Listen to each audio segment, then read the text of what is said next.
बिस्मिल्लाहिर्रहमानिर्रहीम जी। आज का लेक्चर स्टार्ट करते हैं जी।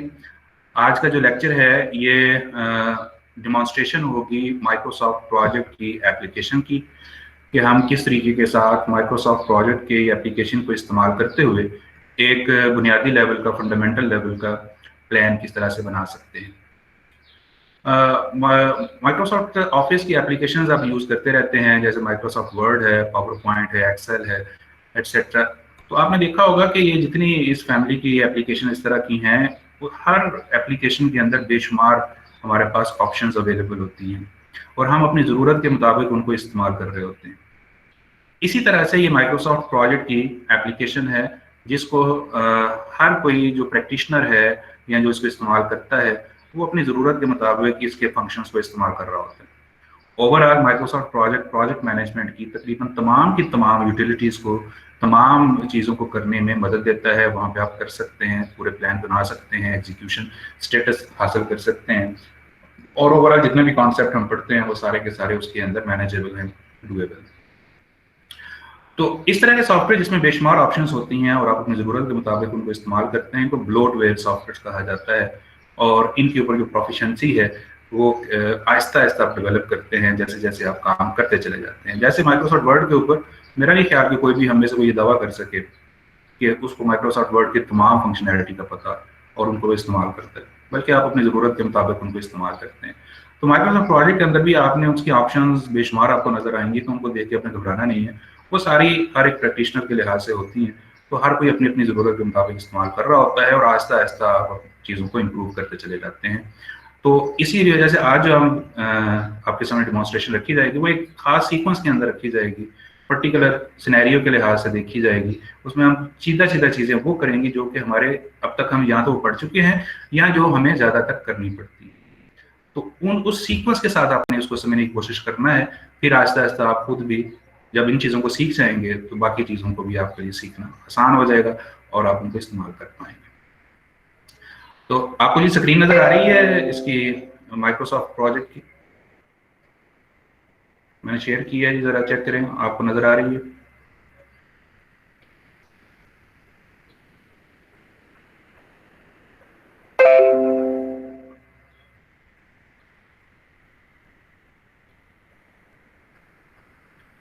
ओके जी, जब आप माइक्रोसॉफ्ट प्रोजेक्ट को खोल लेंगे तो आपको ये पहली स्क्रीन नजर आएगी, जिसके अंदर वो आपसे पूछ रहा होगा कि जी आप कौन सा यहाँ से फाइल लेना चाह रहे हैं।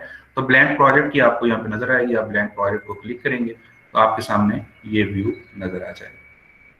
इसका जो बिहेवियर है माइक्रोसॉफ्ट प्रोजेक्ट का, ये नॉर्मली तौर पे एक्सेल की, जो माइक्रोसॉफ्ट एक्सेल का आप यूज करते हैं उससे मिलता जुलता है। रोज एंड कॉलम्स में काम किया जाता है, कुछ डायलॉग बॉक्सेस आपके सामने भी आएंगे, उनके अंदर इनको देखा जाता है। और जो कंट्रोल्स हैं वो मोर और लेस माइक्रोसॉफ्ट एक्सेल के तर्ज के ऊपर या माइक्रोसॉफ्ट ऑफिस के अंदर जिस तरह से कंट्रोल्स होते हैं वही सारे आपको नजर आएंगे। अब जनरली इसके अंदर हमारा ऑब्जेक्टिव इस वक्त ये है कि हमने एक बुनियादी लेवल का प्लान बनाना है, स्केड्यूल बनाना है अपने प्रोजेक्ट का। तो वो काम करने के लिए इस एप्लीकेशन को इस लेवल पे हम कैसे इस्तेमाल करेंगे, हम स्टेप बाय स्टेप चलेंगे जी। हमारा पहला स्टेप होगा, नोट कीजिएगा, the first step is to provide project information. First step is to provide project information. ये काम करने के लिए इसमें ये आपको ऊपर प्रोजेक्ट का मेन्यू नजर आ रहा है, इसको क्लिक करेंगे। प्रोजेक्ट के मेन्यू के अंदर प्रोजेक्ट इंफॉर्मेशन की ऑप्शन नजर आ रही है, इसको हम क्लिक करेंगे। प्रोजेक्ट के मेन्यू में हम जाएंगे और प्रोजेक्ट के मेन्यू के अंदर प्रोजेक्ट इंफॉर्मेशन की ऑप्शन हमें नजर आ रही है, इसको हम क्लिक करेंगे तो आपके सामने ये डायलॉग बॉक्स आएगा। यहाँ पे हम प्रोजेक्ट की सबसे इंपॉर्टेंट इंफॉर्मेशन देंगे, जो कि इस वक्त आपको ये सिलेक्टेड नजर आ रही है, start date of project. Project की स्टार्ट डेट हमने देनी है। ये सबसे इंपॉर्टेंट इंफॉर्मेशन होती है जो कि शुरू के अंदर प्रोजेक्ट एमएस प्रोजेक्ट को देनी जरूरी होती है, क्योंकि इसको रेफरेंस बना के माइक्रोसॉफ्ट प्रोजेक्ट जो है वो आपकी सारी कैलकुलेशंस और बहुत सारी फैसिलिटेटेड इंफॉर्मेशन और कैलकुलेशंस करके आपको देगा। तो इसलिए ये स्टार्ट डेट देनी बहुत इंपॉर्टेंट होती है। दो ऑप्शंस होती हैं, यानी कि स्केड्यूलिंग जो करनी होती है प्रोजेक्ट के अंदर, एमएस प्रोजेक्ट जो प्रोवाइड करता है कि either you can schedule your project from the start date or you can schedule it from the finish date. Normally तौर पे हम स्टार्ट डेट से करते हैं, जो नॉर्मल बिहेवियर होता है। फिनिश डेट से स्केड्यूल करना एक्सेप्शनल होता है, जो रेयरली इस्तेमाल किया जाता है या बड़े कॉम्प्लेक्स प्रोजेक्ट्स में इस्तेमाल किया जाता है जिसके अंदर अनसर्टेनिटीज बहुत ज़्यादा होती है। तो फिलहाल आप स्टार्ट डेट को यहाँ पे देख लें, वो सिलेक्टेड है तो वो आप कर सकते हैं। तो यहाँ पे जो स्टार्ट डेट आपके प्रोजेक्ट की होगी वो कैलेंडर से आपके ओपन हो जाता है, यहाँ से आप वो डेट दे सकते हैं। तो हम currently for example we say that current date is the start date of the project. तो ये इन्फॉर्मेशन यहाँ पे दे दिया। करंट डेट ये होती है कि जिस दिन आप ये सारी की सारी प्लानिंग कर रहे हैं वो करंट डेट आप दे सकते हैं। जैसे बाय डिफॉल्ट उन्होंने करंट डेट सिलेक्ट की है, if you want to change it you can change from this calendar. Status date एक और यानी कि क्या लिखा आपको ऑप्शन दी गई है कि कोई और डेट का रेफरेंस आप यहाँ पे प्रोवाइड करना चाह रहे हैं जिसको आप मुस्तकबिल में जाके इस्तेमाल कर सकते हैं, तो आप स्टेटस डेट के अंदर वो दे सकते हैं। This is you can say extra option to give the another date for any other reference. Next है आप कैलेंडर कैसा यूज करेंगे। कैलेंडर हमारा नेक्स्ट स्टेप है, वहां पे हम डिटेल के साथ देखेंगे। देखिए प्रोजेक्ट का कैलेंडर बड़ा इंपॉर्टेंट होता है। हर प्रोजेक्ट के लिए कैलेंडर डिफरेंट हो सकता है। बाय डिफॉल्ट एमएस प्रोजेक्ट कुछ स्टैंडर्ड्स कुछ कैलेंडर्स प्रोवाइड करता है, जैसे यहाँ पे ये 3 कैलेंडर इसके अंदर अवेलेबल हैं। 24 आवर, नाइट शिफ्ट, स्टैंडर्ड। ये क्या है, ये अभी आपके सामने नेक्स्ट स्टेप के अंदर वैसे ही आ जाएगा। लेकिन ये जिस कैलेंडर के मुताबिक आपने सारी स्केड्यूलिंग करनी है उसको यहाँ पे सिलेक्ट करना जरूरी है। By default standard project selected है। जब हम अपना कैलेंडर बना लेंगे तो वो भी यहाँ पे पॉपुलेट हो जाएगा, तो उसको भी सिलेक्ट किया जा सकता है। ये स्टेप क्या थोड़ी देर इसको पेंडिंग रखें, अभी डिटेल के साथ कैलेंडर बनाते किस तरह से हैं वो भी आपके सामने आ रहा है। नेक्स्ट है प्रायोरिटी। प्रायोरिटी इज इंडेक्स कि आपके प्रोजेक्ट की इंपॉर्टेंस कितनी है। ये एक इंडेक्स है जो कि 20 से लेके 2020 के डिफरेंस के साथ ये 1000 तक जाता है। 1000 अगर आप यहाँ पे वैल्यू दे देते हैं तो इसका मतलब है आपका प्रोजेक्ट बहुत ज्यादा इंपॉर्टेंट है, क्रिटिकल है विद इन द ऑर्गेनाइजेशन और with in the list of the project member. तो ये एक इंडेक्स दिया गया है, एक स्टैंडर्ड दिया गया है कि जिसके जरिए से आप अपने प्रोजेक्ट की प्रायोरिटी, इंपॉर्टेंस, क्रिटिकलिटी, कॉम्प्लेक्सिटी उस चीज को का एक रेफरेंस प्रोवाइड कर सकते हैं। अगर ऑर्गेनाइजेशन स्टैंडर्डली इस चीज को मेंटेन कर रही है तो वो खुद आपको ये नंबर प्रोवाइड कर देगी कि आपने कौन सी प्रायोरिटी का लेवल इसका मेंटेन करना है, तो वो फिर यहाँ पे मेंटेन हो रहा होगा। नॉर्मली तौर पे बाय डिफॉल्ट ये 500 के ऊपर होता है कि एवरेज किस्म के प्रोजेक्ट्स। इसको हम जनाब यहाँ से ओके कर देंगे तो हमारा ये पहला स्टेप मुकम्मल हो जाता है। तो सबसे इंपॉर्टेंट इंफॉर्मेशन फिर क्या बनी, 2 इंफॉर्मेशन हैं जो कि यहाँ पे सबसे इंपॉर्टेंट थी कि जिसको हम यहाँ पे प्रोवाइड करते हैं कि प्रोजेक्ट में जाके प्रोजेक्ट इंफॉर्मेशन के अंदर आपने स्टार्ट डेट देनी है, आपके प्रोजेक्ट की स्टार्ट डेट क्या होगी ताकि उसके मुताबिक एमएस प्रोजेक्ट स्केड्यूलिंग कर सके। And second the information of calendar कि आप कैलेंडर कौन सा यूज कर रहे हैं। ये okay, this is the first step. Second step की तरफ अब हम आएंगे जी। सेकंड स्टेप इज, नोट कीजिएगा, second step is to develop project calendar. Project का कैलेंडर डेवलप किया जाएगा।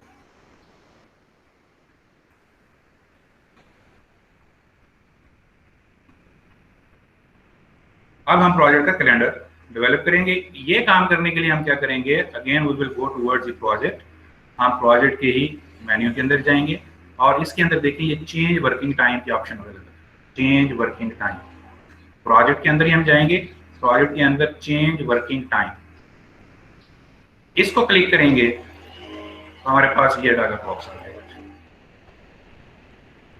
दोबारा देख लें, कैलेंडर बनाने के लिए हम प्रोजेक्ट के अंदर जाएंगे और प्रोजेक्ट के अंदर चेंज वर्किंग टाइम, इसको हम क्लिक करेंगे तो क्लिक करने के बाद ये डायलॉग बॉक्स हमारे पास आ जाएगा।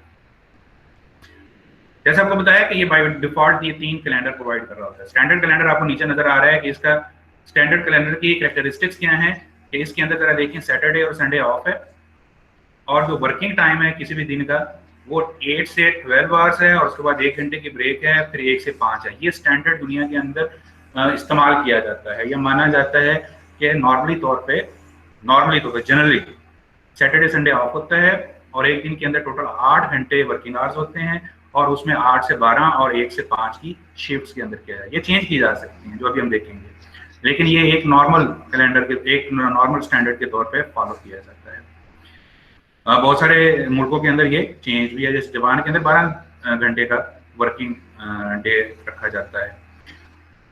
अब ये एक स्टैंडर्ड है, तो यहाँ पर हम चाहते हैं कि हम अपना एक कैलेंडर बनाएं जिसके अंदर कुछ चीजें चेंज की जा सकती हैं। तो उसके लिए क्या करेंगे, ये आपके ऊपर नीचे ऊपर जो है ये ऑप्शन नजर आ रही है, क्रिएट न्यू कैलेंडर की, इसको हम क्लिक करेंगे। इसको क्लिक करेंगे तो यहाँ पे हम अपने कैलेंडर का नाम रखेंगे, जैसे हम इसका नाम रख देते हैं BSSE Fall 16 कैलेंडर का नाम रख दिया, और हम कहते हैं कि स्टैंडर्ड की एक कॉपी बनाए, उसके अंदर हम फिर चेंजेस कर सकते हैं अपनी मर्जी की। ओके करेंगे तो ये देखिए ऊपर सिलेक्ट हो गया है कैलेंडर, उसकी कॉपी बन गई। आप जनाब कैलेंडर के अंदर आप चेंज क्या क्या कर सकते हैं, या क्या क्या करनी पड़ती हैं आपको। नॉर्मली तौर पे पहली जो मेजर चेंज आपको ये हो सकती है कि फर्ज करें कि आप डिसाइड करते हैं कि आपके प्रोजेक्ट के अंदर सैटरडे जो है ये नॉन वर्किंग डे नहीं होगा बल्कि वर्किंग डे होगा, जितने भी होंगे आपके, तो आप सारे के सारे जितने भी आपके प्रोजेक्ट के दौरान जितने भी आपके पास ये सैटरडेज आते हैं, इन सारों को आप वर्किंग डे बनाना चाहते हैं तो कैसे बनाएंगे। एक को करेंगे तो बहुत ज़्यादा टाइम आपको लग जाएगा, लेकिन देखिए माइक्रोसॉफ्ट प्रोजेक्ट आपको ये यूटिलिटी देता है कि आप कुछ स्टेप्स करने के बाद आसानी के साथ with in the duration of the project अपने तमाम सैटरडेज को वर्किंग डे बना सकते हैं। तो ये काम करने के लिए हम क्या करेंगे, नोट कीजिएगा और जरा समझिएगा हम क्या करेंगे। यहाँ पे हम इस चेंज का नाम रखेंगे, we say that Saturday as working day का नाम हमने रख दिया। स्टार्ट ये कहाँ से होगा जी, आज तारीख है जी 15 के बाद हमारे पास आ रहा है जनाब ये 18 का सैटरडे, हम कहते हैं कि 18 से ये स्टार्ट किया जाए, 18 अप्रैल से। और फर्ज करें हमारा 1 साल का प्रोजेक्ट है, तो फिनिश ये कब करना चाहिए, ये 14 अप्रैल 2021 को फिनिश होना चाहिए। तो हम वहां पे चले जाते हैं कैलेंडर को सिलेक्ट करते हुए अप्रैल, और इसके अंदर आखिरी सैटरडे आ रहा है जी 24 अप्रैल का, तो हम यहाँ पे सॉरी 15 था आ रहा था, ये 14 और ये सैटरडे 10 अप्रैल का आखिरी सैटरडे आ रहा है। तो ये हमने रेंज दे दी कि 18 अप्रैल 2020 से लेके 10 अप्रैल 2021 तक जितने भी सैटरडे आ रहे हैं वो सारे को हम चेंज करना चाह रहे हैं। अभी हमने सिर्फ रेंज सिलेक्ट की है कि इस डेट से लेके इस डेट तक के सैटरडे सिलेक्ट होते हैं। अब इनको हमने क्या करना है, इनको हमने वर्किंग डेज बनाना है, तो हम इसको डबल क्लिक करेंगे तो ये आपके पास डायलॉग बॉक्स ओपन हो जाएगा। यहाँ पे जाके हम कहेंगे जनाब वर्किंग टाइम बनाना, आप स्लॉट्स चेंज करना चाह रहे हैं यहाँ पे स्लॉट्स चेंज कर सकते हैं। For the simplicity we keep the same things, कि यही स्लॉट्स रहेंगी। और उसके बाद हम इसका रीअकरेंस पैटर्न यहाँ पे दे देंगे कि ये वाला काम सैटरडे जो है वो हर वीक के अंदर एक दफा आएगा, तो वीकली हम चले जाएंगे, सैटरडे को यहाँ से सिलेक्ट कर लेंगे और ओके करेंगे तो ये सारी की सारी चीजें अप्लाई हो जाएंगी, कंडीशंस अप्लाई हो जाएंगी। ओके करेंगे, अब आप देख सकते हैं कि यहाँ पे जितने सैटरडे हैं उन सब की बैकग्राउंड चेंज हो गई है। जब इस तरह की बैकग्राउंड चेंज होकर आपको नजर आती है तो इसका मतलब होता है कि ये बाय डिफॉल्ट को आपने चेंज कर दिया है, और चेंज हमने क्या किया है उसकी डिटेल्स यहाँ पे नजर आ रही है कि ये वर्किंग टाइम्स बन चुके हैं और उनके ये टाइम स्लॉट्स हो जाए। तो if you want to change this range of the days from working days to non-working days or from non-working to working days, तो ये वाले स्टेप्स करके आप कर सकते हैं। दोबारा सुन लें कि जब आपने एक रेंज को चेंज करना हो तो किस तरह से करना है। फॉर एग्जांपल हम एक और अप्लाई करते हैं ताकि ये चीज दोबारा आपके सामने रिपीट हो जाए कि हम संडे को भी चेंज करना चाह रहे हैं, संडे को भी हम इसको भी वर्किंग डे बनाना चाह रहे हैं। तो हम यहाँ पे पहले नाम देंगे कि संडे एज वर्किंग डे,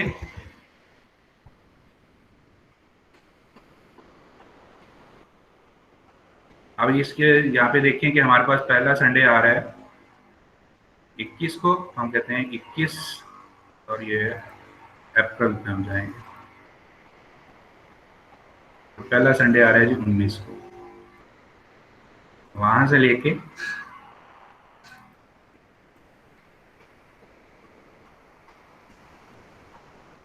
और इसका आखिरी संडे आ रहा है जी 25 को, तो ये रेंज सेलेक्ट होगी। अब हमने उसका रीअकरेंस पैटर्न देना है, इसको डबल क्लिक करेंगे, इसको वर्किंग टाइम्स बनाएंगे, वीकली में इसको कर लेंगे, संडे को सिलेक्ट यहाँ से कर लेंगे, ओके करेंगे तो अब देखेंगे आपके सारे के सारे संडे भी उसी पैटर्न के ऊपर आ गए हैं कि ये भी हमारे पास अब वर्किंग डेज बन गए। तो this is the way to change a range of days from working to non working और non working to working. Similarly अगर आप किसी एक पर्टिकुलर डेज को चेंज करना चाह रहे हैं तो उसका भी यही तरीका होगा। फॉर एग्जांपल 21 जुलाई को आप कहते हैं कि ये एक नॉन वर्किंग डे होगा, इस वक्त ये वर्किंग डे है, आप देख सकते हैं 21 को सिलेक्ट किया है तो 21 के वर्किंग डे आ रहा है, इसको आप डिक्लेयर करना चाह रहे हैं as a non working day, तो यहाँ पे नाम लिखें, ये है जी जुलाई 21 एज हॉलीडे। इसकी डेट उसने ऑटोमेटिकली सिलेक्ट कर ली, आप देख सकते हैं वो बहुत सारी चीजें आपको फैसिलिटेट करके देता है, तो उसने खुद से वो डेट सिलेक्ट कर ली। सिलेक्ट करने के बाद हम उसी दिन तक ही हम रहना चाह रहे हैं, फिनिश डेट भी वही रहेगी, इसको हम डबल क्लिक करेंगे और इसको उसने बाय डिफॉल्ट पहले वर्किंग टाइम डे के अंदर था, उसने खुद ही नॉन वर्किंग आपको सिलेक्ट करके दे दी, उसको अब कुछ करने की जरूरत नहीं है, just make it okay. Okay करेंगे तो आप देखिए उसकी बैकग्राउंड रेड हो चुकी है और उसके ऊपर लिखा हुआ आ रहा है कि 21 जुलाई 2020 is non working day. So in this way यही दो मेजर, इन्हीं चीजों को आप इस्तेमाल करके बाकी सारी चेंजेस कर सकते हैं कि किसी वर्किंग डे को नॉन वर्किंग बनाना है या नॉन वर्किंग को वर्किंग बनाना है या किसी रेंज को आपने करना है, तो इस तरह से कर सकते हैं। और अगर आपने वर्किंग आवर्स को चेंज करना है तो उस रेंज को या उस डे को सिलेक्ट करें, डबल क्लिक करें तो उसके अंदर आप वो चीज कर सकते हैं। तो इस तरह से ये जनाब कैलेंडर के अंदर हम कस्टमाइजेशन कर सकते हैं और अपना एक कैलेंडर बना सकते हैं। इसको ओके करेंगे तो हमारे पास ये कैलेंडर बन चुका है, लेकिन ये नीचे जरा देखें, ये पॉइंट बड़ा इंपॉर्टेंट है, इसको जरा नोट कीजिएगा। इस वक्त जो आपको ये कैलेंडर नजर आ रहा है ये वो वाला नहीं है जो भी हमने बनाया है, तो यहाँ पे वो वाला कैलेंडर लाने के लिए आप क्या करेंगे, यहाँ पे आप राइट क्लिक करेंगे, राइट क्लिक करने के बाद यहाँ पे ये नॉन वर्किंग टाइम की ऑप्शन आ रही है, इसको क्लिक करेंगे और यहाँ पे ये डायलॉग बॉक्स आएगा, यहाँ पे ये देखें स्टैंडर्ड कैलेंडर सिलेक्ट हुआ हुआ है, इसको सिलेक्ट करें और यहाँ पे आपने जो कैलेंडर बनाया है वो पॉपुलेट हो चुका है, इसको सिलेक्ट करें, ओके करें, तो अब देखें आपके पास वो कैलेंडर आ चुका है जिसके अंदर सारे के सारे वर्किंग डेज, ये आपकी डेट स्टार्ट होने से पहले वाला के non working day Saturday Sunday आ रहा है, जब जहां से आपकी स्टार्ट हो रही है वो आज है 15 से, तो 15 से आगे आप देख रहे हैं कोई आपके पास नॉन वर्किंग डे नहीं है क्योंकि हमने उसके अंदर अमेंडमेंट कर दी थी। दोबारा देख लें कि आपने जब इस यहाँ पे जाके कैलेंडर को सिलेक्ट करना है तो यहाँ राइट क्लिक करें, नॉन वर्किंग टाइम में जाएं और यहाँ पे जाके आपका कैलेंडर जो है उसको सेलेक्ट कर लें, ओके करेंगे तो ये स्टेप हमारा मुकम्मल हो जाएगा। तो दो स्टेप हमारे पास हो गए जी, पहला to provide project information, second to develop your project calendar. यहां तक देखें कोई क्वेश्चन है या कोई प्रॉब्लम है तो पूछें।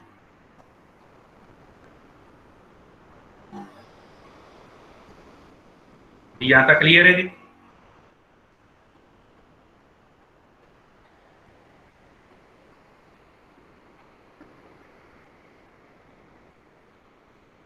ओके जी, तो दो स्टेप हमारे पास हो गए जी। अब हमारे पास आएगा जी तीसरा स्टेप, अब हमने अपने प्रोजेक्ट के टास्क इंसर्ट करने हैं। टास्क इंसर्ट करने के लिए हमारे पास स्टेप क्या होगा, नोट कीजिएगा, third step is to insert work breakdown structure, to insert work breakdown structure. जो वर्क ब्रेकडाउन स्ट्रक्चर आपका प्रोजेक्ट आपने बनाया हुआ है उसको एज इट इज इसके अंदर हम इंसर्ट करेंगे।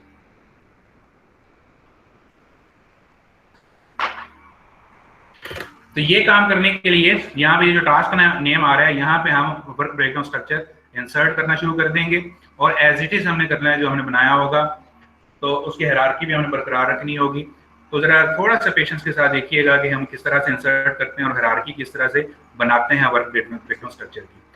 तो जो हमने वर्क ब्रेकडाउन स्ट्रक्चर डिस्कस किया था वर्क ब्रेकडाउन स्ट्रक्चर के लेक्चर के अंदर पॉइंट ऑफ सेल सिस्टम का, उसका जो प्रोडक्ट बेस्ड है उसको हम करते हैं ताकि जो शॉर्टेस्ट टाइम के अंदर शॉर्टेस्ट एलिमेंट्स के साथ उसको हम कर सकें। तो देखें जी टास्क नेम के अंदर हम यहाँ पे उसको इंसर्ट करते हैं, पॉइंट ऑफ सेल सिस्टम उसका नाम था, के बाद उसका पहला मेन कंपोनेंट था आइटम मैनेजमेंट का, आइटम मैनेजमेंट के अंदर था add item, update item, delete item, उसके बाद था इनवॉइस मैनेजमेंट, उसके अंदर था एक्सट्रैक्ट डाटा,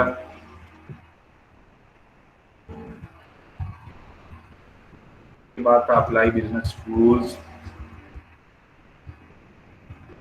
उसके बाद था जनरेट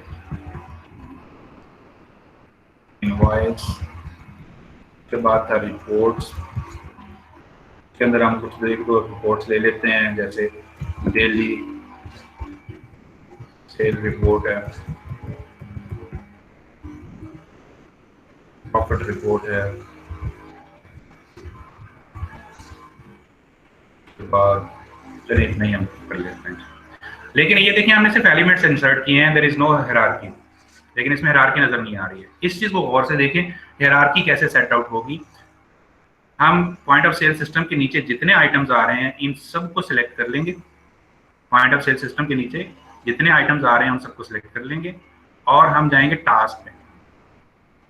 टास्क में ये इंडेंटेशन एरोज नजर आ रहे हैं आपको, राइट भी और लेफ्ट में। इन सबको हम राइट इंडेंटेशन देते हैं तो थोड़ी सी हायरार्की डेवलप होनी शुरू हो जाएगी। जरा देखिए नीचे। अब इसके बाद देखेंगे आइटम मैनेजमेंट के नीचे ये 3 आइटम्स आने चाहिए, add item, update item, delete item. इन तीनों को सिलेक्ट कर लेंगे, टास्क में जाएंगे, अगेन राइट इंडेंटेशन देंगे तो इसकी हायरार्की सेट आउट हो जाएगी। इनवॉइस मैनेजमेंट के अंदर ये 3 आइटम्स आने चाहिए, एलिमेंट्स आने चाहिए, अगेन इनको सिलेक्ट किया, टास्क में गए, फिर राइट इंडेंटेशन दी तो ये देखिए इसकी हायरार्की सेट आउट होगी। रिपोर्ट के अंदर ये दोनों रिपोर्ट्स आनी चाहिए, इनको दोनों को सिलेक्ट किया, टास्क में गए, राइट इंडेंटेशन दी, इनकी हायरार्की आपके पास आ गई। तो अब आप देख सकते हैं कि वही हायरार्की जो कि होनी चाहिए इस WBS की, वो सारी की सारी यहाँ पे आपको नजर आ रही है। तो ये हमारे पास WBS को इंसर्ट करने का तरीका होगा। You need to use the indentation arrow in the menu of task. इन इंडेंटेशन एरोज को इस्तेमाल करके आप ये हायरार्की सेट आउट कर सकते हैं। So this is the way to insert the work breakdown structure in MS project। और ये हायरार्की इस तरह से रखनी बहुत जरूरी है क्योंकि इसके लिहाज से वो इन सारी चीजों को फिर आगे मैनेज करें। जी जनाब, ये WBS को इंसर्ट करने की समझ आई है जी, किस तरीके के साथ करते हैं, इसमें कोई problem, confusion, question?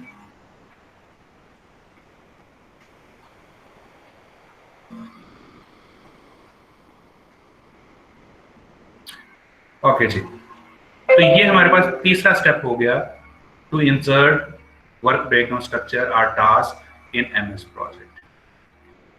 Next step है जी to provide the duration, predecessors, duration and predecessors to the activities of WBS। ये जो एक्टिविटीज हैं इनकी हमने ड्यूरेशंस और प्रेडिसेसर्स देने हैं। पहले ड्यूरेशन को देखिए। अब देखिए, अब हमने जितनी भी ये ड्यूरेशन या प्रेडिसेसर्स देने हैं वो ये सबसे लोएस्ट लेवल जो WBS के, सिर्फ उनको देने हैं। ऊपर वाले MS प्रोजेक्ट खुद से मैनेज करेगा, खुद से उन चीजों को एडजस्ट कर रहा होगा। तो इसके लिए हम देख सकते हैं कि यहाँ पे ये add item, update item, delete item, इनकी हम कुछ ड्यूरेशन दे देते हैं। और ड्यूरेशन कैसे आएगी इसको हमने डिटेल से डिस्कस किया हुआ है as a process estimate duration के अंदर। वहां पे जो आपने एस्टिमेट्स लिए हुए होंगे उनको आप यहाँ पे इंसर्ट कर देंगे। तो जस्ट फॉर द वर्किंग हम कुछ यहाँ पे ड्यूरेशन इनकी दे देते हैं। अच्छा, इसके 2 तरीके हो सकते हैं, यहाँ तो आप ड्यूरेशन दें, यहाँ आप स्टार्ट और फिनिश दें। कोई एक आपने देना है और दूसरा वो खुद इसको कर रहा होगा। तो आप नॉर्मली तो ड्यूरेशन ही दी जाती है, तो ड्यूरेशन को हम देते हैं यहाँ पे। तो आप देखें आगे वो गैंट चार्ट ऑटोमेटिकली बनना शुरू हो जाएगा। और आप देख सकते हैं कि हमने सिर्फ लोएस्ट लेवल को दी है, ऊपर वाले को ये ऑटोमेटिकली दे रहा है। इस वक्त प्रेडिसेसर्स जो है ना कोई नहीं है, इसका मतलब सारी एक्टिविटीज जो है वो पैरेलल स्टार्ट हो रही हैं।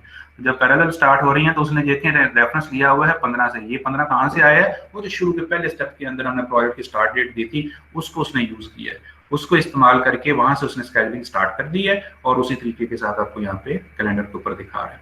और ये ड्यूरेशन हम दे रहे हैं। इसी तरीके के साथ इनकी भी हम कुछ दे देते हैं।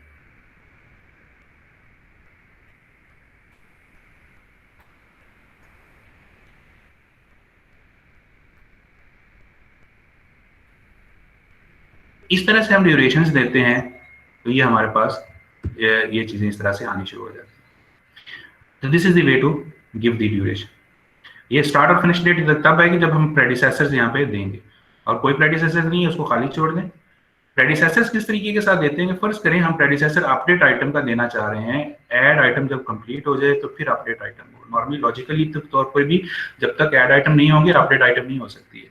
तो ये तो इनके दरमियान एक तरह की मैंडेटरी किस्म की रिलेशनशिप बनता है।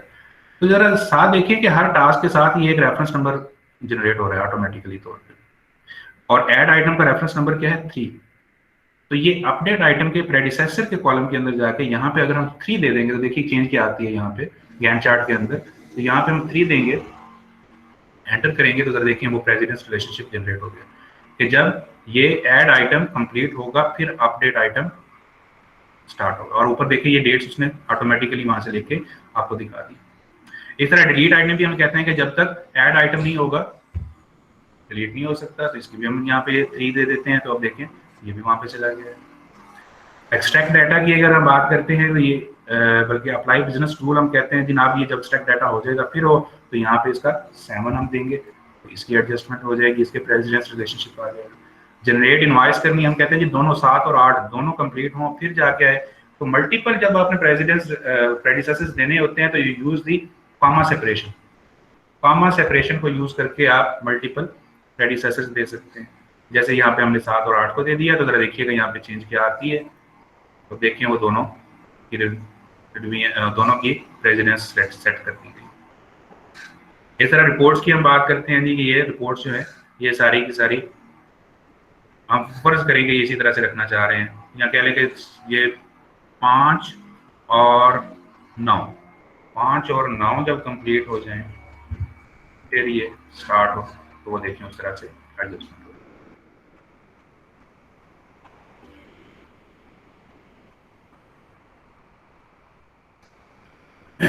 So this is the way to provide the predecessors for the activities. तो ये हमारे पास ये स्टेप भी कंप्लीट होता है। ये यहाँ तक क्लियर है जी?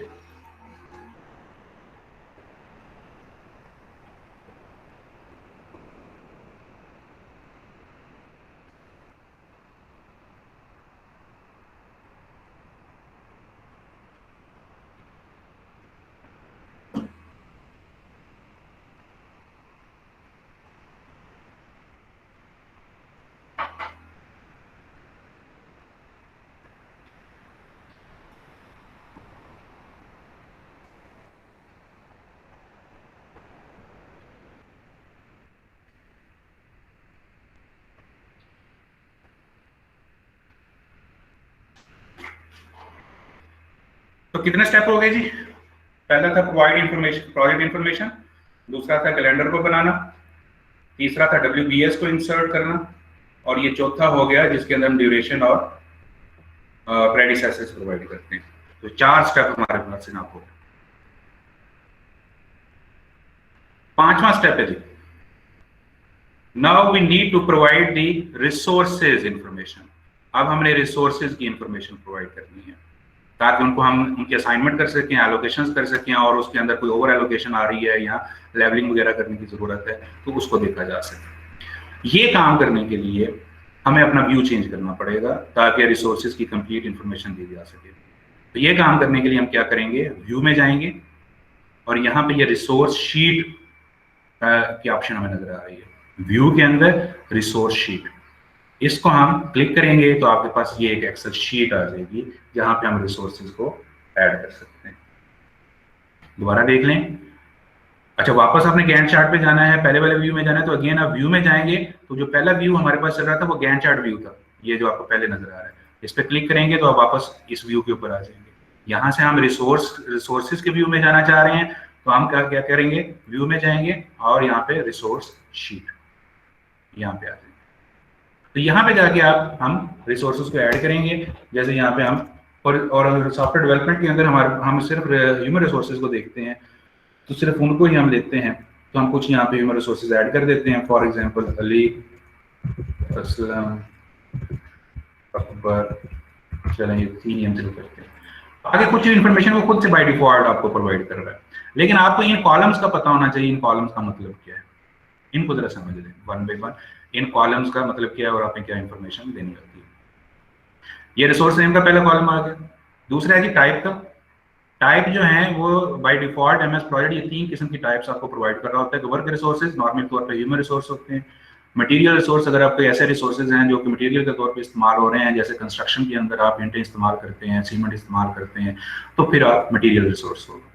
कॉस्ट जो होता है कि आप दोनों रिसोर्सेज को कॉस्ट की बुनियाद के ऊपर टाइप के अंदर लेना चाह रहे हैं जी, पैसों की बुनियाद पे हम उनको टाइप को लेंगे तो फिर कॉस्ट या पैसों की बुनियाद पे आ जाएगा। नॉर्मली तौर पे सॉफ्टवेयर डेवलपमेंट के अंदर वर्क रिसोर्स को ही देखा जाता है।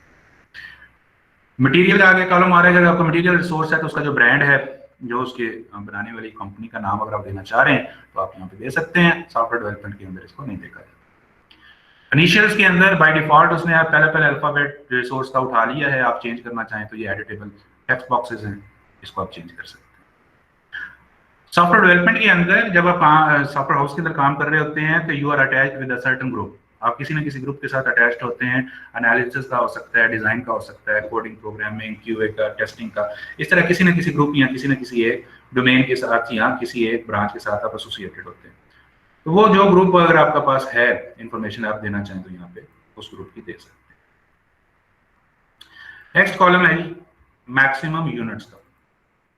ये बड़ा इंपॉर्टेंट है, इसको गौर से देखिएगा किसके साथ आपका ज्यादा वास्ता पड़ता है व्हेन यू आर प्लानिंग और scheduling the project.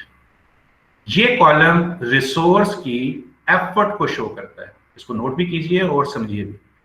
Maximum units का कॉलम है और मैक्सिमम यूनिट्स का कॉलम क्या शो करता है? That shows the effort of the standard effort of the resource which you are putting here as a standard. If Ali की अगर हम बात कर रहे हैं और यहाँ पे बाय डिफॉल्ट उसके 100% एफर्ट दी गई है, तो इसका मतलब क्या है? आपको याद हो जब हमने कैलेंडर बनाया तो उसके अंदर वर्किंग आवर्स हमने क्या दिए हुए थे? वहां पे 8 घंटे के वर्किंग आवर्स दिए गए। इस 100% का मतलब ये है कि अली अपने वर्किंग आवर पूरे 8 घंटे देगा। उसकी एफर्ट आपने 100 कर दी, तो 100 का मतलब है पूरे 8 घंटे देगा। अब जरा गौर से मैं क्वेश्चन आपके सामने रखने लगा हूं, आंसर दीजिएगा कि फर्ज करें कि यहां से मैक्सिमम यूनिट्स हम 50% कर देते हैं और इसको स्केड्यूल कर देते हैं। 50% अली के कर दिए गए हैं। How many working hours Ali will give in the project? जी 4 आवर्स। 4 आवर्स, शाबाश। इसकी एफर्ट जो है वो हाफ हमने स्टैंडर्ड के तो ऊपर कर दी है, तो वो हाफ आवर, क्योंकि टोटल आपके 8 आवर्स थे तो उसके हाफ कितने बनेंगे? 4 आवर्स। तो अब अली जो है वो 4 घंटे काम करेगा स्टैंडर्ड के तौर पे। अगर 4 घंटे से ज्यादा काम करेगा तो वो किस में जाएगा? वो फिर ओवर टाइम में जाएगा। इस तरह अगर हम 100% ही रखते हैं और वो 8 घंटे काम करने के बजाय 12 घंटे करता है तो बाकी 4 घंटे किस में चला जाएगा? वो ओवर टाइम के अंदर चला जाएगा। तो ये एफर्ट का मतलब होता है। देखिए नॉर्मली तौर पे तो रिसोर्सेज 8 घंटे ही काम कर रहे होते हैं, लेकिन कुछ रिसोर्सेज ऐसे हो सकते हैं जो कि ज्यादा काम कर रहे हो या कम काम कर रहे हो स्टैंडर्ड के तौर पे। उनकी अवेलेबिलिटी ऐसी हो, उनकी पोजीशन ही ऐसी हो कि वो उतनी एफर्ट ही उनसे दरकार हो या वो लगा सकते हो, तो फिर उसको यहाँ पे प्रोवाइड करना जरूरी होता है। तो उसको आप यहाँ पे इस मैक्सिमम यूनिट्स के कॉलम के अंदर जाके प्रोवाइड कर सकते हैं, एडजस्ट कर सकते हैं, ताकि आपकी उसी तरह से स्केड्यूलिंग हो रही है। तो this is the column of maximum units. Next column है स्टैंडर्ड रेट का। स्टैंडर्ड रेट ये है कि जितनी एफर्ट लगा रहे होंगे, फॉर एग्जांपल 8 घंटे की एफर्ट लगा रहे हैं तो उसको पे कितना किया जाएगा। Again as a international standard जो पेमेंट की जाती है स्टैंडर्ड मैक्सिमम यूनिट्स के ऊपर या एफर्ट पुट के ऊपर, वो पर आवर होती है। वो जो भी आपकी सैलरी होती है, चाहे उनको सैलरी भी दी जा रही हो तो उसको भी पर आवर के अंदर चेंज किया जा सकता है, क्योंकि आपके पास इंफॉर्मेशन अवेलेबल होती है कि दिन में कितने घंटे काम करते हैं। महीने की अगर उनको दी जाती है तो महीने के टोटल घंटे निकाल लें, जितनी दी जा रही है उसके ऊपर उतने घंटों को डिवाइड करते हैं तो पर आवर आपके पास आ जाता है। तो स्टैंडर्ड रेट जो है वो पर आवर के लिहाज से यहाँ पे दिया जा सकता है। ओवर टाइम रेट, अगर आप स्टैंडर्ड मैक्सिमम यूनिट से ज्यादा काम करते हैं तो उसका ओवर टाइम रेट जो है नॉर्मली तौर पे ओवर टाइम रेट डबल होता है स्टैंडर्ड रेट से, लेकिन जो भी हो वो और भी हो सकता है, लेकिन नॉर्मली डबल होता है। तो उसका जो रेट होगा वो यहाँ पे दिया जा सकता है। Cost per use, cost per use क्या होता है इसको भी जरा समझ लें, ये बहुत बार ज़हन में नहीं आता। देखिए ये हमारे पास वो खर्चा होता है, ये एक्सपेंस होता है जो किसी एक रिसोर्स पे आता है, जो कि वो अपना काम करने के ऊपर कर रहा होता है, लग रहा होता है। जैसे फर्ज करें आप सॉफ्टवेयर हाउस में काम कर रहे हैं और आपको ये रिस्पॉन्सिबिलिटी दी गई है कि आप क्लाइंट से जाके रिक्वायरमेंट्स गैदर करके लेके आए, कलेक्ट करके लेके आए, और क्लाइंट आपका जो है वो आउट ऑफ सिटी है। फॉर एग्जाम्पल इस्लामाबाद में, आप लाहौर में, क्लाइंट आपका इस्लामाबाद में, वहाँ जाकर आपको विजिट करके आपको रिक्वायरमेंट्स लेके आनी है। तो आप लाहौर से इस्लामाबाद जाएंगे, फर्ज करें आपको 1 हफ्ता दिया गया है, तो 1 हफ्ते के लिए आप वहाँ पे इस्लामाबाद जाते हैं, ट्रैवल करते हैं, वहाँ पे रहते हैं, आपका खाना पीना होगा और आप ऑफिशियल काम कर रहे हैं, तो उसके ऊपर खर्चा आएगा।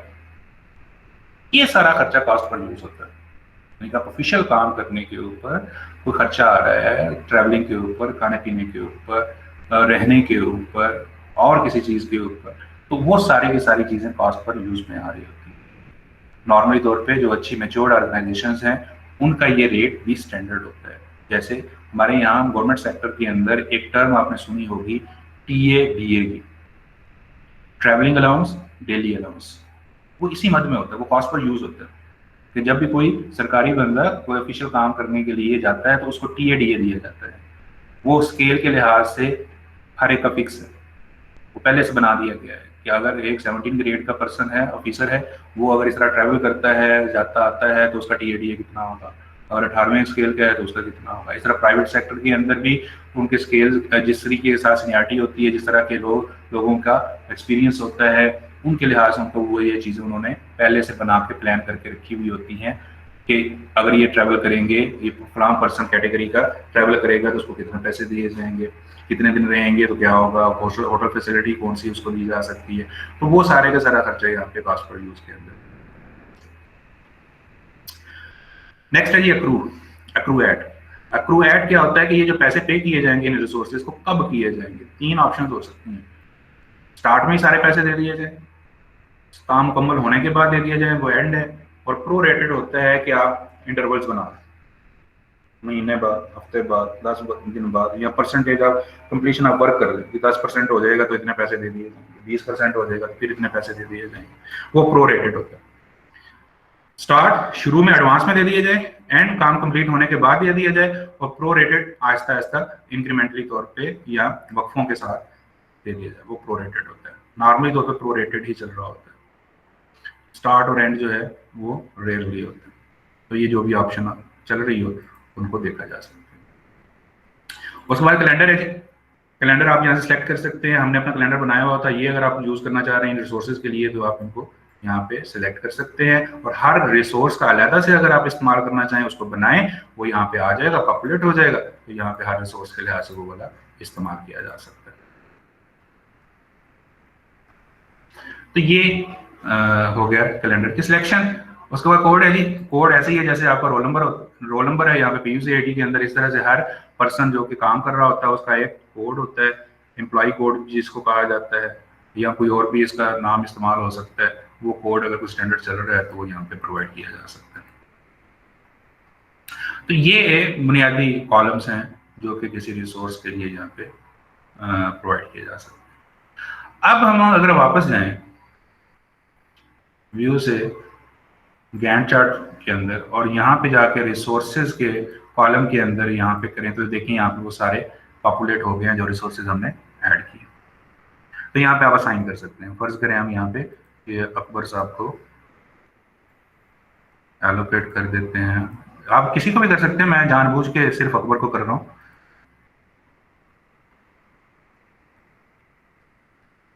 मल्टीपल भी कर सकते हैं, उनकी सिलेक्शन भी आप ले सकते हैं।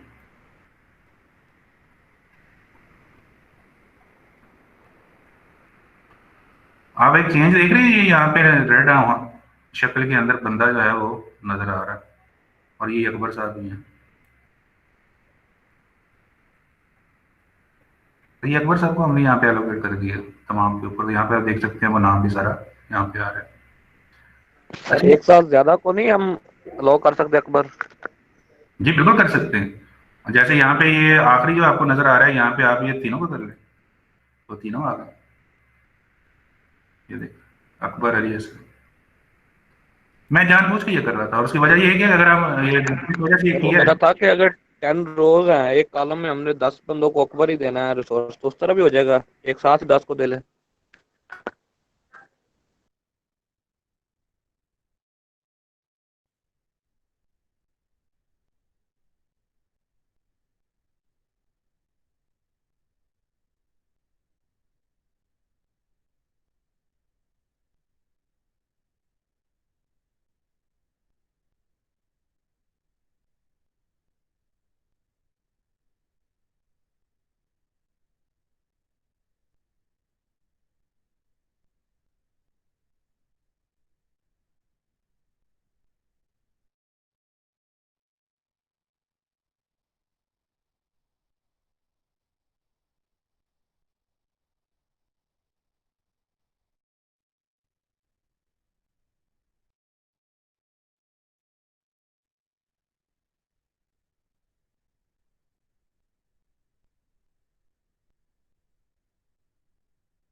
ये सबको आवाज आ रही है जी मेरी?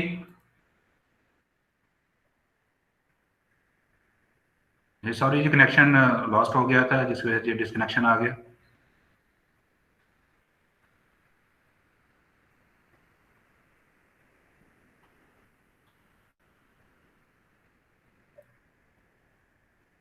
ओके जी, यहाँ पे हम थे, हमने ये चेक किया, रिसोर्सेज को असाइन कर लिया था। असाइन करने के बाद अगर हम दोबारा व्यू से रिसोर्स शीट व्यू में जाएं तो यहाँ पे हमें अकबर साहब जो है वो गुस्से से सुरख नजर आ रहे हैं। तो ज़रा आइडेंटिफाई करें कि हम ये ऐसा क्यों हुआ है। रिसोर्स ऑप्टिमाइजेशन का कॉन्सेप्ट हमने लास्ट लेक्चर में डिस्कस किया था, उसका रिकॉल करें, ज़रा देखें कि ये क्या हुआ, ये क्यों सुरख हो गए अकबर साहब।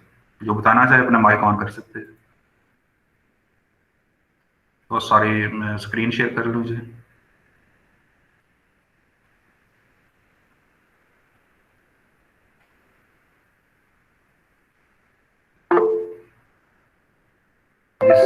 स्क्रीन सबको नजर आ रही है जी?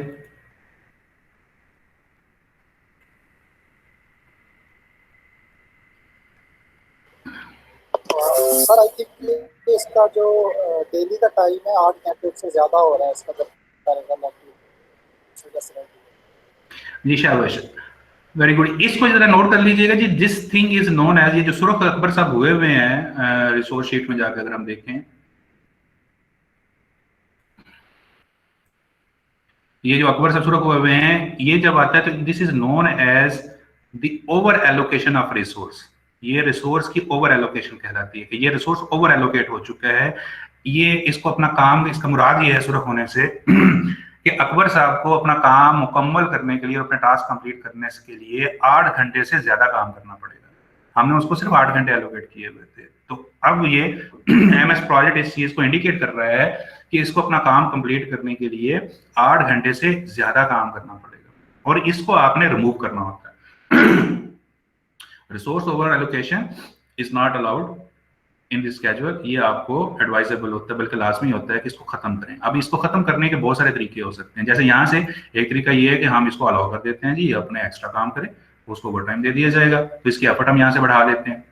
जैसे 150 करते हैं, नहीं हो रहा, अभी भी सूरत है। 200 करते हैं, अभी भी नहीं हो रहा। 250 किया, फिर भी नहीं हो रहा। 300 किया, अब जाके हुआ है, अब वो सूरत नहीं रहा। लेकिन ये 300% का मतलब क्या है? कितने घंटे काम करना पड़ेगा इसको? सर 24 घंटे। 24 घंटे। Is it possible? ये पॉसिबल नहीं है। एक बंदा 24 घंटे काम तो कर ही नहीं सकता। तो आप फिर क्या करते हैं? एक तरीका तो ये हो सकता है, जितना यहाँ पे ओवर टाइम उसको करवा सकते हैं आप करवाएं उसे। ज्यादा ज्यादा तो यही होता है, चले जी 8 से 16 घंटे कर ले।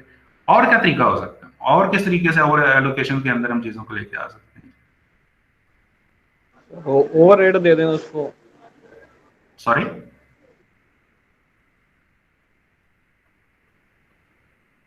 ओवर रेट में दे दें, पर वो आवर तो के ये, लिहाज से जितना वो काम करता रहेगा उसमें।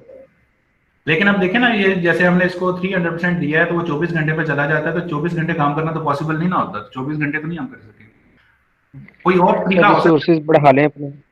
यस, रिसोर्सेज बढ़ा लें यानी दूसरे लोगों को। जी बिल्कुल, हम बंदे और ऐड कर लें, एक और ये तरीका हो सकता है। तो इस पे जरा वर्कआउट कीजिएगा जी आज के इसके लेक्चर के बाद कि ये ओवर एलोकेशन, और भी ये तकरीबन को 5-6 तरीके हो सकते हैं जी। टोटल जो 5 तरीके हो सकते हैं जिनके जरिए से ओवर एलोकेशन को खत्म किया जा सकता है। इस पे जरा सोचिएगा कि ये कौन कौन से थे। 2 तो आपके सामने आ गए हैं ना। एक तो है कि हम उसके यूनिट्स बढ़ा दें, एफर्ट बढ़ा दें, और दूसरा है रिसोर्सेज को बढ़ा दें। बाकी भी जरा सोचिएगा और हम क्या क्या कर सकते हैं। तो ये जनाब था जो बुनियादी एक प्लान आप बना सकते हैं by using the MS project. इसके अलावा एक और चीज़ को ज़रा देख लीजिएगा कि इसके अंदर ये फैसिलिटी अवेलेबल है जनाब। आप देख सकते हैं कि इसमें ये ऐड न्यू कॉलम आखिरी कॉलम है। इसको क्लिक करें तो आप देखें कितनी लंबी लिस्ट है जिसमें आप मुख्तलिफ किस्म के कॉलम्स ऐड कर सकते हैं। ये सारे काम जो हैं ये एमएस प्रोजेक्ट के अंदर आपको करने होते हैं। तो ये यहाँ से आप कॉलम्स ऐड कर सकते हैं। जैसे हमने एक चीज़ की है सीपीएम एनालिसिस।